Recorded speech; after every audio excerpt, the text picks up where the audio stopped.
마태복음 1장 찾아보셔서 누가 누구를 낳고 하다가 맨 마지막이 누구예요? 맨 마지막 예수 그리스도시잖아요. 그 장면으로 가보십시오. 예수 그리스도 요셉이 예수 그리스도를 낳잖아요. 그렇죠? 그러면은 예수님이 낳으셨는데 그 아버지가 누구라고요? 요셉이죠. 이거 우리가 너무 잘 알죠? 요셉의 아버지는 누구예요? 보세요 한번.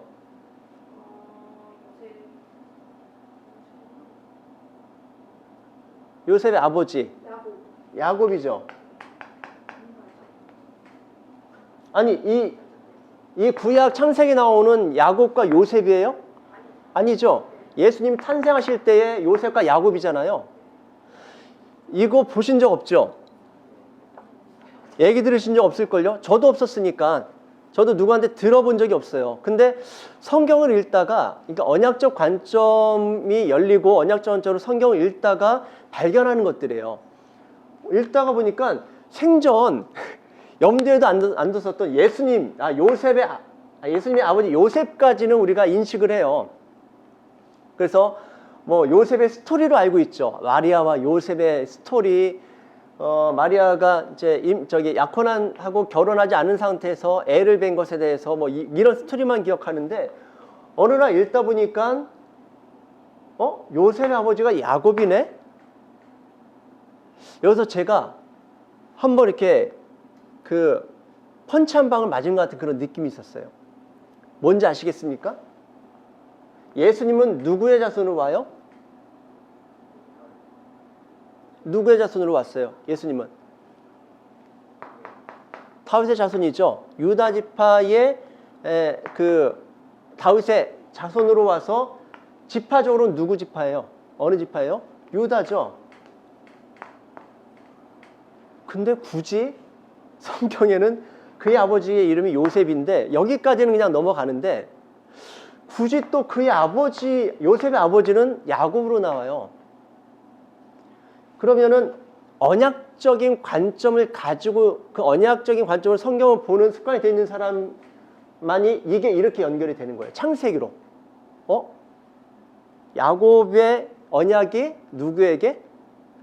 요셉에게로 넘어갔죠. 근데 다윗 때 와서 이렇게 역전된 거잖아요.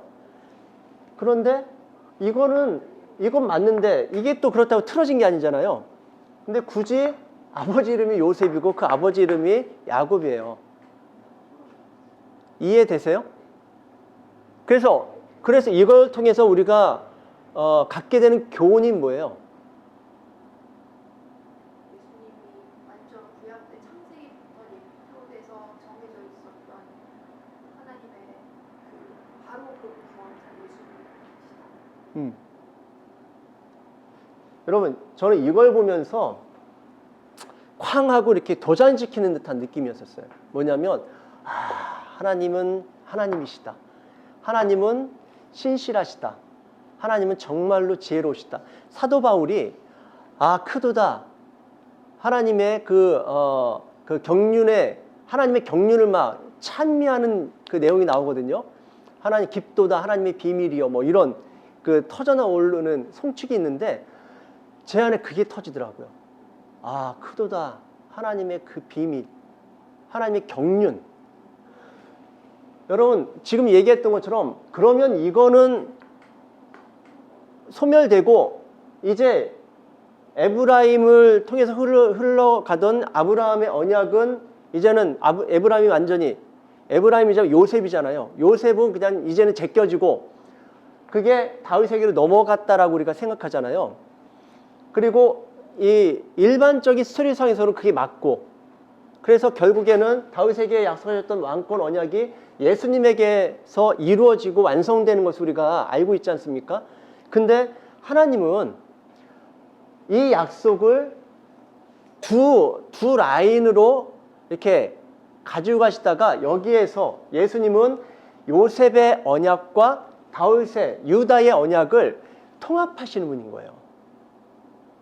그건 무슨 얘기냐면 하나님이 어떤 것을 버리고 어떤 것을 선택한 것이 아니라 다 성취하시는 분이신 거예요. 로마서 1장 오십시오. 로마서 1장.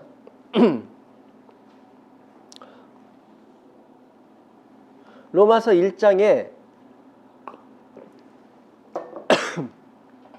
3절에 나오나요? 예수님에 대해서 이야기할 때 다윗의 혈통에서 나셨다고 그러죠.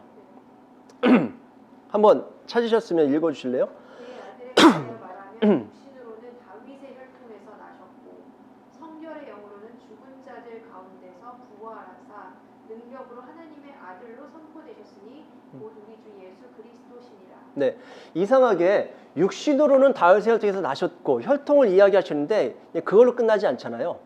성결의 영으로는 라고 이야기하면서 죽은 자 가운데 다시 살리신 그 하나님의 능력 안에서 나셨다라는 그런 내용들을 부연 설명을 하죠. 그러니까 예수님은 육적인 차원에서의 언약도 이루시지만 이걸 보면은 다윗의 언약도 이루시지만 아브라함의 언약도 함께 이루시는 분이 예수님이시라는 거예요. 근데 그것을 이루어 가시는 분이 누구신 거예요? 결국에는 하나님이시죠. 그러니까 여러분들은 저만큼의 이 충격은 없는 것 같은데 저는 이걸 보면서 하나님이 어떤 분이신지에 대해서 굉장히 깊이 동의가 되고 인정이 되더라고요. 하나님이 그러면 여러분 우리의 인생을 조명할 때 다른 각도가 좀 생겨요. 다른 관점이 좀 생겨요.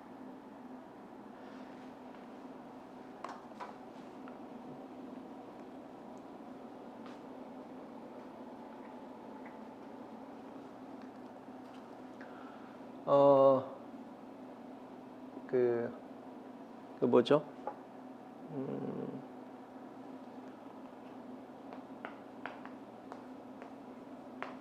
취업을 너무너무 하고 싶은 사람, 오랫동안 준비했던 사람이 한 사람이 취업이 됐어요. 한 사람 취업이 안 됐어요. 결혼도 그럴 수 있겠죠. 결혼. 한 사람은 했고 한 사람은 못 했어요. 돈? 돈도 한 사람은 대박이 났고 한 사람은 쪽박을 찼어요.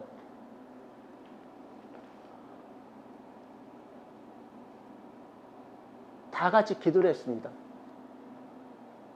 6명이죠. 말하자면 6명이죠. 다 같이 간절하게 기도했어요. 근데 누군가에게는 이루어졌고 누군가에게는 이루어지지 않았고. 그러면은 누가 하나님의 응답을 받은 거예요? 깊이 생각하지 말고 그냥 생각나는 대로 누가 하나님의 응답을 받은 거예요? 누가 복을 받은 거예요? 모르겠다고요? 맞아요. 모르는 게 맞는 거예요. 여러분, 우리는 육적인 관점으로밖에 못 보잖아요. 그래서 신앙심이 있어서 이렇게 한 발 뒤로 가서 약간 관조적인 차원에서 생각하니까 오늘 내가 원하는 대로 이루어지지 않았다 해도 호흡을 좀 고를 수가 있는데 사실은 턱에 차면은 그때는 내가 뭐로 봐요? 보이는 대로 보는 거죠. 보이는 대로 보는 거예요. 그래서 결국에는 이 사람이 복 받았고 이 사람은 복 못 받았어. 이 사람 응답 받고 이 사람 응답 못 받았어. 이 사람 하나님께 사랑받았고 이 사람 사랑받지 못했어. 우리는 결론이 그렇게 가버린다고요. 육이죠. 이게 육이에요. 그런데 많이 세뇌를 당하듯이 계속 하나님은 신실하시다 그런 걸 계속 받으면은 어느 순간 이렇게 내성이 생겨서 이거를 그렇게만 보지 않으려고 하는 노력은 생기는데 그것도 내가 한계치에 다다르기 전까지라니까요. 한계치에 다다르면은 내가 무너져 버리는 거예요. 나는 실패한 건가? 나는 실패자인가? 내 하나님은 나를 안 사랑하시나? 아니면 내가 뭔가 그러다가 이제 결국엔 뭐로 가요? 내가 문제가 있는 거겠지. 내가 뭔가 하나님께 제대로 못 살았으니까 이제 그런 쪽으로 가잖아요. 일부분은 맞을 수 있어요. 그러니까 육적인 부분이 전혀 무시돼서도 안 되는 거고 영적인 부분이 무시가 돼서도 안 되는 거고 뭐가 있어야 되는 거예요? 통합. 또는 균형이 있어야 되는 거예요. 무엇에? 영과 육에 통합과 균형이 있어야 되는 거예요. 근데 많은 경우 신앙생활하는 사람들이 이 부분이 별로 없어요. 육적으로 보든지 아니면 영적으로만 해석하든지 그런 경우들이 많거든요. 근데 언약적인 하나님을 보면은 그렇지 않습니다. 여러분, 육적으로 잘 살고 건강하고 뭐 인정받고 사는 것이 성경적이 비성경적이에요. 잘 살고 건강하고 성경적이라고 할 수 있죠. 근데 성경적이기만 할까요?